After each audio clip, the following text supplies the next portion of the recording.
Happy New Year! This is Deborah Kitko with the Wayne County Public Library. It's been a while since I've actually posted something, so I thought with the start of a new year, we are actually going to begin a new series. Everyone has been at home. They've sort of been underneath quarantine. They can't go very many places. The library is still closed. A lot of other libraries are still closed as well. So you want to continue your genealogy venture, but where do you go for information? So we're going to actually begin this series that's going to talk about how you can access information from home. And we're going to look at several databases and talk about different types of sources. The one today we're going to talk about would be historical newspapers. Historical newspapers would be the social media of today. Back in the day, they did not have Facebook. They did not have Instagram. They did not have YouTube. They didn't have all these types of gadgets or digital ways to actually access the information or to share information. So back in the day, a lot of people would depend on the newspapers. And they would be chock full of information. So what type of information would you find in them? You name it, and you can probably find it there. For example, you may find a lot of business ads. You may find when a business is starting up, when they're dissolving, whenever a partnership is coming into play. You may find vital records on there, births, deaths, marriages, divorces, dissolutions.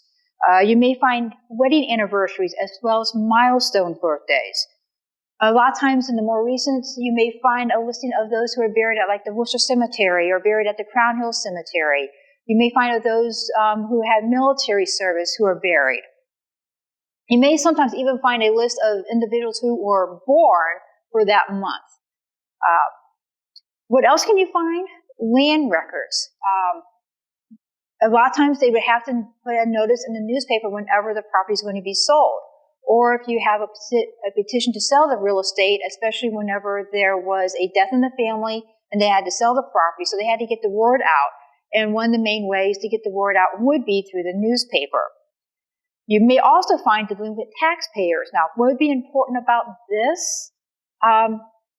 Maybe your ancestor would be like my ancestor, and they're the ones who didn't bother paying their taxes, but you lose track of them because they moved around trying to elude the taxpayer.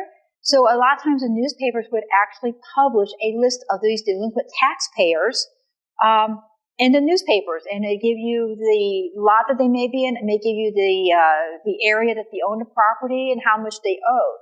So you can actually put your individual in a particular place at a particular time, because a lot of times when these ancestors moved around, they would go from, you may miss them in the census records because they're so mobile.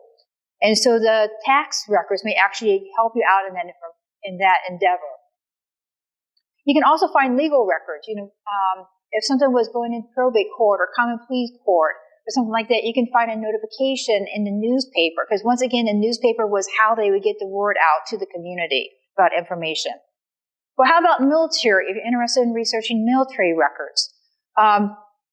You have the pensions. A lot of times you'll mention that someone has actually had applied for a pension, or that you'd see a notice that a notary is trying to recruit people to try to apply for a pension.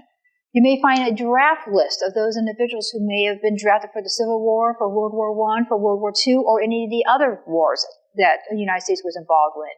But what if you had a loved one that was killed in action or was missing in action? You're going to find that listed in the newspapers. Not to mention, especially during the Civil War time, you're going to find letters of Civil War soldiers writing home. And they've actually included these letters in the newspaper.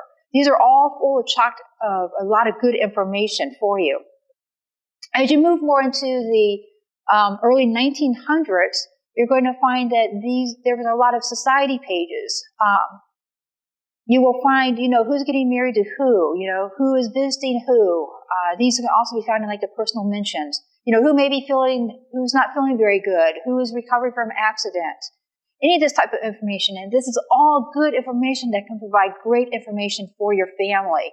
Because once again, when you're doing genealogy and family history, you want to look more than just the names, dates, and places.